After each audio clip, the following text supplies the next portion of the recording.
The following program is paid for by Main Street Living. Hi, I'm Pastor Matthew Harrison, president of the Lutheran Church Missouri Synod. Starting in the late 1950s, Lutheran Hour Ministries aired a television program called This is the Life in their efforts to bring Christ to the nations. It was a critically acclaimed show that used story and drama to convey eternal truths from God's Word. And it featured actors who were just getting started in their careers. Recently, Lutheran Hour Ministries, in partnership with Main Street Living, remastered and brought to HD quality about 50 of these programs. And even though the props and styles are of the 1960s and 70s, the subject matter is still very relevant. So please sit back and enjoy this week's episode of This is the Life.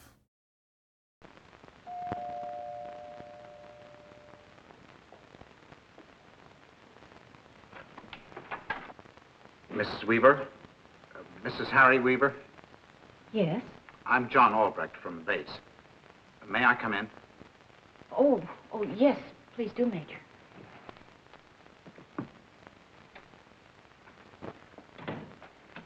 I'm here about your husband, Sergeant Weaver.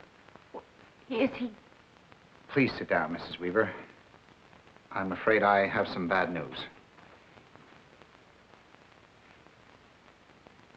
I came as soon as we received official confirmation of the report. Your husband has been killed in action.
Major Albrecht?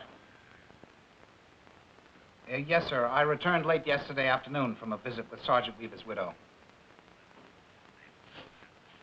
No, she said she preferred to have private services in the town where they formerly lived. Yes, sir. I'll finish my report and forward immediately through official channels. Yes, sir, I will. Goodbye.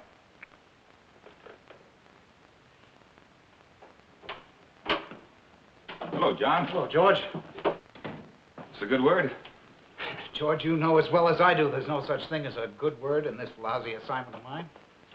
Still getting you down, huh? You bet. I'm just not cut out for this sort of thing. You'll get into the stride of it. You've only been at it a couple of weeks. I doubt it. In fact, every visit seems to get worse. George, you're a chaplain. You're geared emotionally for this sort of thing. Well, I'm not. And it's not fair to the people that I have to meet. They deserve more than I can give them. John, it's not easy for anyone to be a casualty assistance officer. Believe me, from what I've seen, you're doing a fine, conscientious job. Your sensitivity to the feelings of others is the very reason you are. And that's why I've just about had it. George, I thought I could hack anything. But this notifying of the next of kin, the tears, the hysterics. Well, next week I'm going into the CO and request a reassignment. Major Albrecht. Yes, all right, go ahead. And the next of kin? Yes, I'm in the clear. I'll leave right away. Well, there goes the rest of today. Major Paul Benson, wounded in action. How bad is it? Serious, but not critical. Can I help? No, I don't think that'll be necessary. In fact, his wife might consider it good news that he's out of action. Anyway, it's going to be quite a trip. She's apparently up in some mountain resort area. A place called Crags Lodge.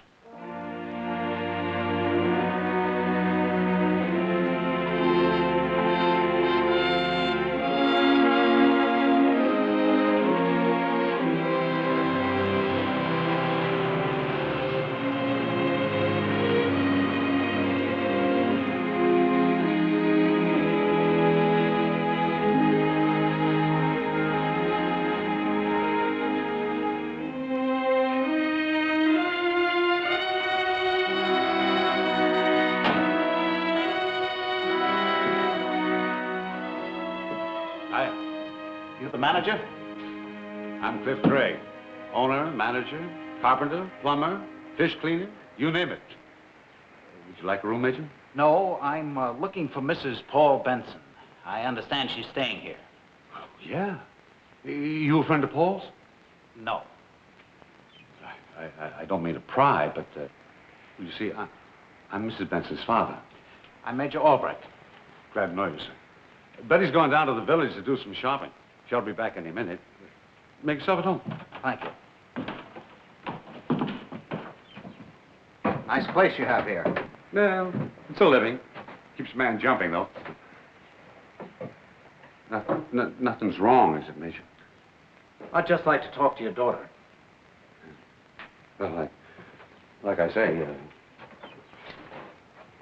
I don't want to seem nosy, but Betty hasn't been very well, and that's part of the reason why I had her come out here where she could take it easy. If what you have to talk to her about is going to worry her, if I could help. All right, Mr. Craig. We've just been notified that Major Benson has been wounded. How bad?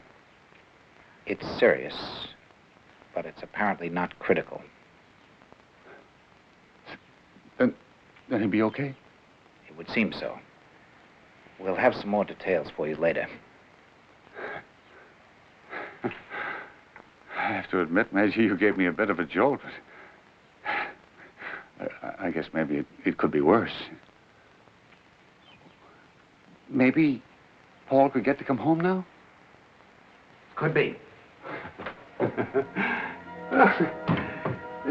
That kind of news Betty can take. Yeah. She and Paul, they were high school sweethearts. I've never seen two people more in love. Come on inside, Major. Have some coffee or something. I'll show you around while we're waiting. Okay.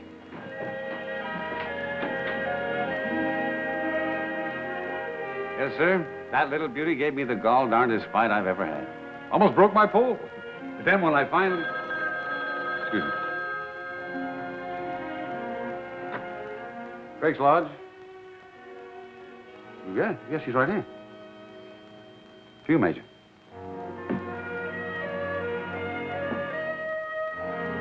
Major Albrecht. Yes, hello, George. Well, no, I'm waiting for her here now. Why? Oh, no. Yes, you better come out as soon as possible. Goodbye.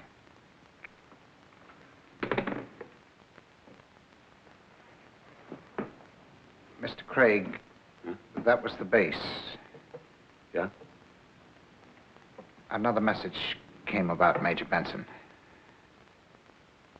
After emergency surgery, he went into shock. He didn't make it. I know it doesn't help, but I'm sorry. There's a chaplain on his way here now.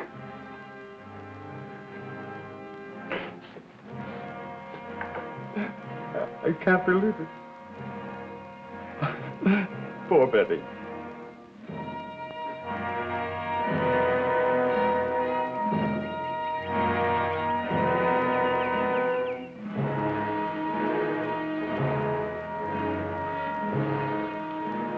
I don't mind telling you, I've never dreaded anything so much in my entire life as what's ahead. Major, when Betty gets here, would you tell her? All right. I was hoping the chaplain would get here first. That might help if he were here. He gets mixed up in that weekend traffic.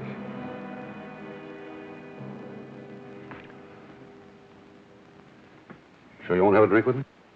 No, thanks. Mr. Craig, don't you think you should take it easy? I'm all right. That's Betty. I'll go and bring her in. You wait here. All right.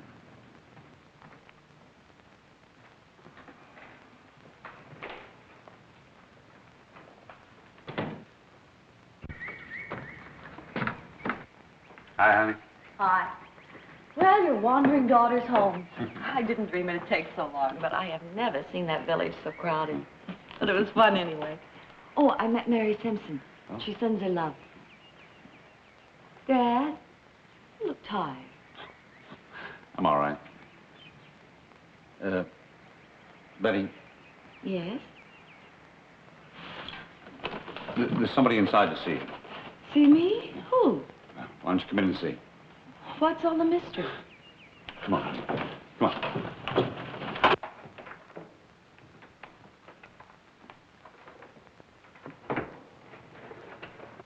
Betty, this is Major Albrecht from the base. Mrs. Benson? Has something happened? You better sit down, Betty. Is it Paul? I'm afraid I have some very bad news. Your husband was wounded in action, and he died this morning in surgery. Are you sure? Yes, ma'am. I'm so sorry.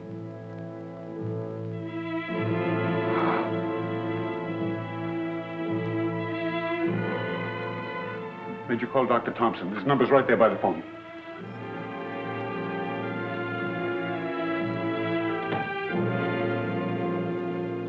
Are you sure she'll be all right, Doc? Oh, yes. She's sleeping now. Just see that she's not disturbed. Well, Doctor, Well, I've given her a sedative. She should sleep until morning. when do you think she'll be able to talk? About the arrangements and so on? Oh, I'd say sometime tomorrow. Now, Cliff, you get a hold of yourself. I don't need any more patience. I'm all right. I know how you feel. And believe me, I'm sorry. Thank you, Doc. I appreciate you coming by. Well, I'll look in on you in the morning. You take care. Betty's going to need you a lot more now than ever before. Goodbye, Major. Doctor. So long, Doc.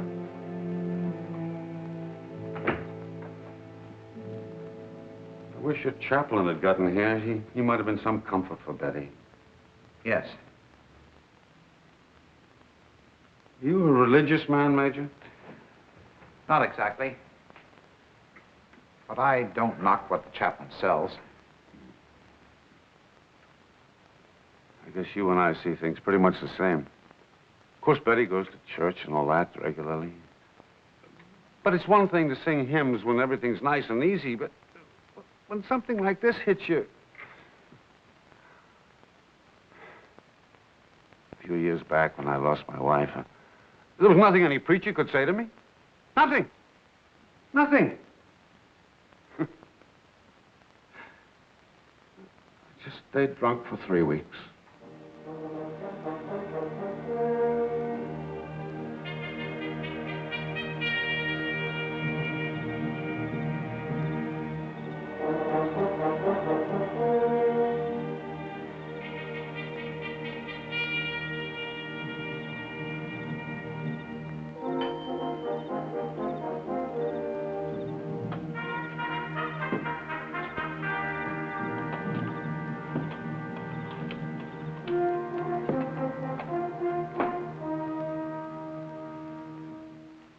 The manager's busy. Could I take a message? Oh, I hate to bother him, but Emma, that's my wife. She's taking a bath and she wants the water hotter. You know, I keep telling her someday she's going to parboil herself. Well, Mr. Craig should be back shortly. You on leave, Major? No. Look, about the hot water heater. Something wrong, Mr. Harvey? Oh, it's nothing really, but you know, my wife doesn't think water's hot unless it steams. Be glad to turn it up for you. You know, she doesn't call it bathing unless she steps out of the tub looking like a lobster. Well, we try to please. I'll take care of it right away. I'd sure appreciate it. No trouble. Thank you. If I could be of any help. Thanks, Major. Right now, I'm just grateful for anything that keeps me from thinking. I'll be right back.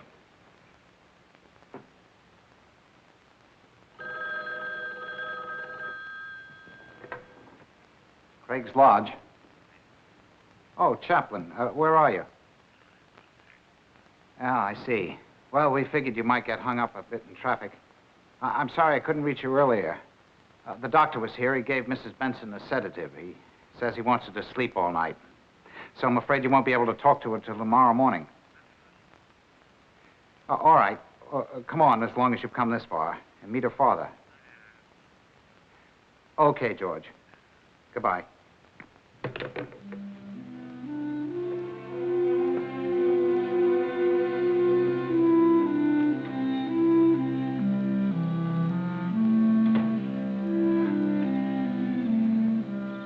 So you can see why I'm worried. Yes? You say your daughter's a woman of Christian faith. Sometimes it's surprising how much strength a person like that can find. Maybe. Say, I've got an idea. Since you men have come all this way and tomorrow's Saturday, why don't you stay overnight? Be my guest. There's plenty of room, and then in the morning... I'd be obliged if you were here when Betty wakes up. Well, George. I'll be here, but as far as staying over, I'm sorry, Mr. Craig. I promised the boy I'd look in on him in the hospital before he goes into surgery tomorrow. I'll come back early. There shouldn't be much traffic in the morning. Maybe you could stay over, Major. I hate to ask you, but... Well, I suppose I could. I'd want to check with the base first. No point in making the trip twice. Yes, I agree. I'd sure appreciate it, Major. I sure would. Here we are. If there's anything else you need, Major, just call me. I hope my pajamas don't fit you too bad. I'm sure they'll be fine. See you both in the morning. And thank you. Good night, Mr. Craig. Good night. Good night. Well, I better hit the road. I'm sorry, I have to make 2 trips. It's okay. John, I know you're dreading to face Mrs. Benson. Might help if you read a chapter in this Gideon Bible tonight. A chapter I'm always asking you to read. 1 Corinthians 15.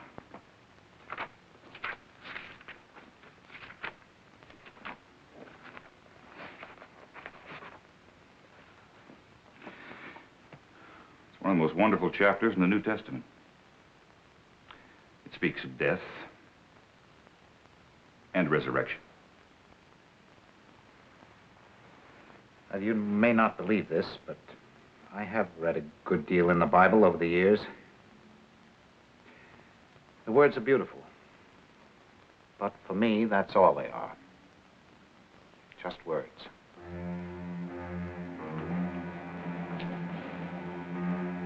George, I'll handle all the practical details tomorrow. When it comes to giving any comfort to Mrs. Benson, I'm counting on you.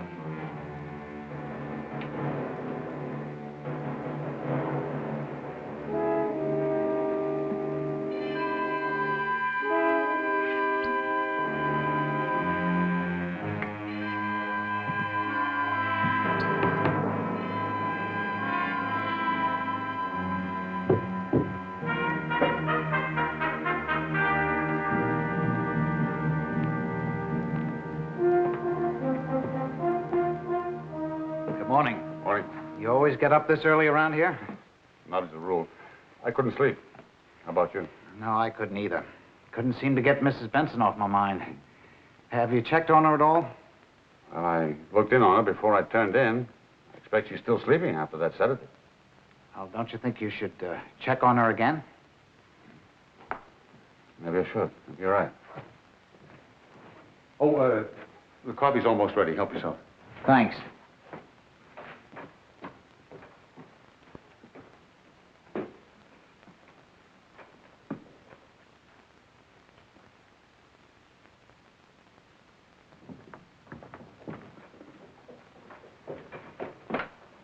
Major, she's not there.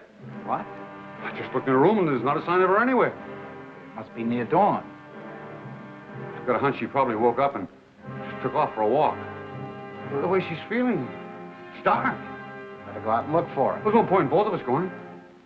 One of us should stay here. I'll go and check the trail she might have taken. I know I'm blind. All right, I'll keep an eye on things here.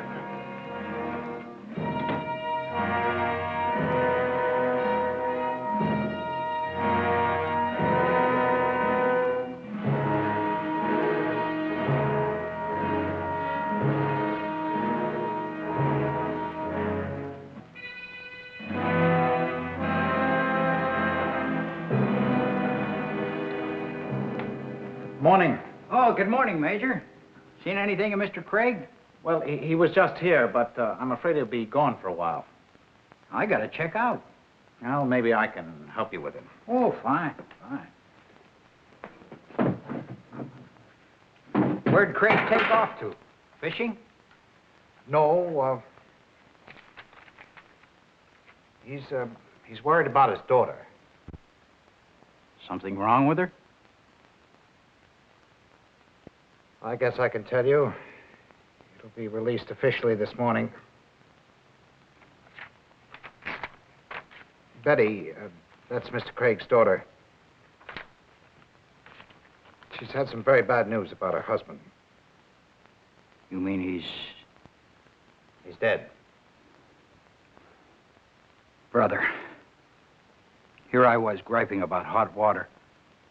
Well, you didn't know. Is that why you're here, Major? You had to tell him? Yes. I don't envy you, Major. I really don't.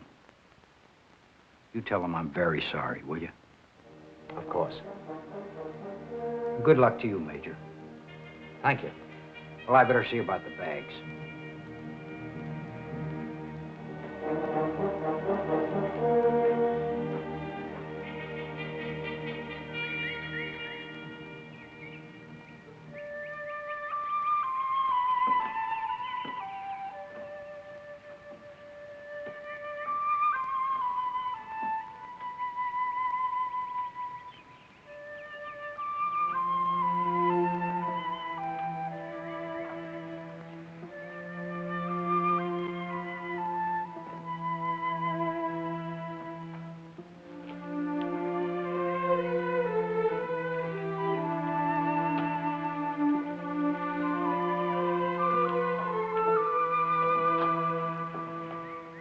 Worried about you. Oh, I'm sorry. Your father's out looking for you. I guess I shouldn't have stayed so long. I woke up and it was moonlight, and I just thought I'd walk down by the lake and watch the sun come up. Paul and I used to do that sometimes. You know where my dad went? No, he said he was just going to look around some of your favorite trails. I expect to be back soon. Is there anything I can get for you? There's some hot coffee inside. No, thanks. I didn't think you'd still be here. Well, we didn't have much chance to talk last night. No. It was just the awful suddenness of it. I understand. Like it was the end of everything.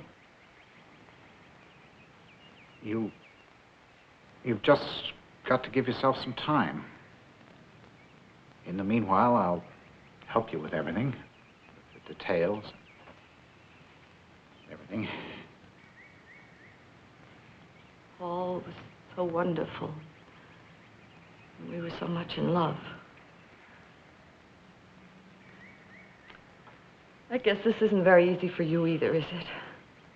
I'm very grateful for being here. Chaplain Walters will be here soon. I don't believe you've met him, but he's a very understanding person. Well, perhaps in the meantime you'd like to rest. Then we could talk things over after he arrives. All right. Do you have to make many visits like this? It's my present assignment. I see by your ribbons you've had worse assignments. No, ma'am. Nothing could be worse than telling someone what I've had to tell you. You know, Major, there's only one thing holding me together. It's my faith that no matter how I feel right now, that this isn't the end. Do you believe that? Well, ma'am, I hope. Yes, Paul and I used to feel the same way. We just hoped. Then about 5 or 6 years ago, we learned that there's much more to life than just hope. I mean, the kind of hope people usually talk about. We learned that because of Christ, we could be sure. Sure of a God of love. Sure of his forgiveness every day. Sure that his ways are always right. I'm glad for you. I'm glad you can feel that way. I'm sure that even now, and he's taking Paul away from me, that his ways are always right. Maybe I can't understand, but I can trust because I know who it is I'm trusting. It's Christ I'm trusting. And all his promises to me. That's why I can stand here like this, still numb, and yet knowing it isn't over. That there will be a tomorrow for Paul and me.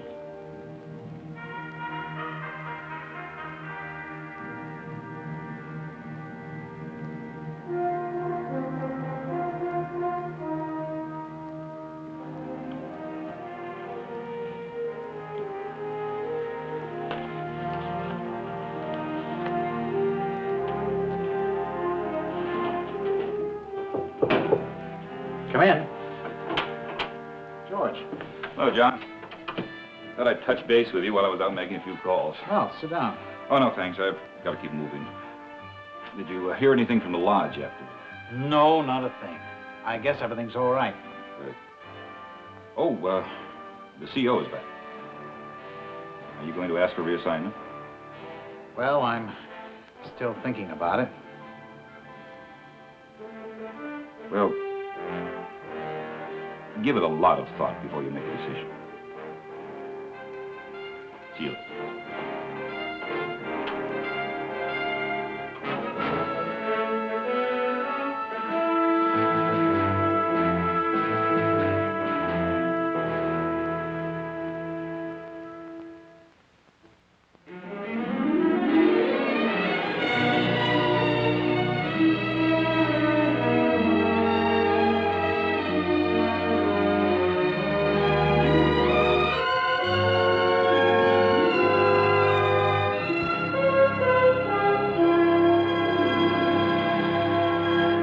I hope you found this program to be both entertaining and insightful.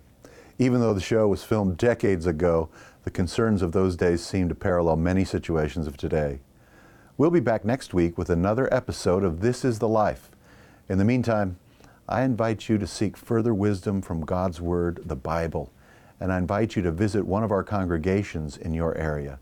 We are the Lutheran Church Missouri Synod, and you will find our 6,000 congregations listed at www.lcms.org.